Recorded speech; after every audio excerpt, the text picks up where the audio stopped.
Il y a 200 000 animaux qui sont tués chaque année pour la chasse au trophée. C'est assez dégueulasse. Je m'appelle Laurent Bameux, je suis photographe sur la vie sauvage depuis un peu plus de 20 ans. Autour de parcs nationaux, par exemple en Afrique du Sud, autour du parc Kruger, il y a des réserves privées qui sont réservées à la chasse et qui communiquent sans clôture avec les animaux du parc national qui sont protégés et qui du coup se retrouvent parfois à bouger sur la réserve privée de chasse et qui s'attendent pas à se faire tirer dessus évidemment et qui sont des cibles très faciles parce qu'ils n'ont pas spécialement de crainte de l'homme et ils se font canard comme à la fête foraine et c'est assez dégueulasse. En plus les chasseurs se cachent sous la ligne on donne beaucoup d'argent pour la préservation alors qu'on s'aperçoit que même s'ils donnent 30, 40 ou 50 000 $, c'est uniquement des chasseurs blancs riches occidentaux qui viennent chasser en Afrique. Donc c'est un peu de Roland de colonialisme qui ne dit pas son nom parce qu'ils arrivent avec des dollars. Mais bon, un éléphant vivant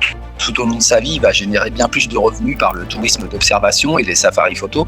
Donc c'est réservé à une élite richissime qui pense encore que les animaux sont des objets pour le loisir et qu'on a le droit de les abattre comme ça pour s'amuser, quoi. C'est pour moi véritablement à bannir. Le tourisme de masse est à condamner parce que l'industrie du tourisme à très grande échelle, c'est grand n'importe quoi. Les animaux, grâce aux touristes d'observation et non pas de chasse, ça leur permet de rester vivants, de garder un territoire, un espace pour eux, parce que sinon, si aux yeux des populations et des gouvernements, ils ne représentent pas d'intérêt économique, ils sont condamnés à disparaître très très rapidement parce que le territoire va être pris pour l'agriculture, pour l'élevage, pour la construction, pour la déforestation. Oui, c'est un business et c'est un mal pour un bien, j'ai envie de dire. Pour l'instant, c'est la seule solution qu'on ait trouvée pour ne pas qu'ils disparaissent complètement. Un tourisme raisonné, c'est important et pour les animaux et pour les populations locales qui en vivent parce que ça fait vivre beaucoup de monde dans des pays où le niveau de vie est très très bas. La perte d'habitat, c'est la réduction des espaces sauvages, des habitats naturels, c'est-à-dire qu'il n'y a même pas besoin de tuer les animaux. On parle beaucoup du braconnage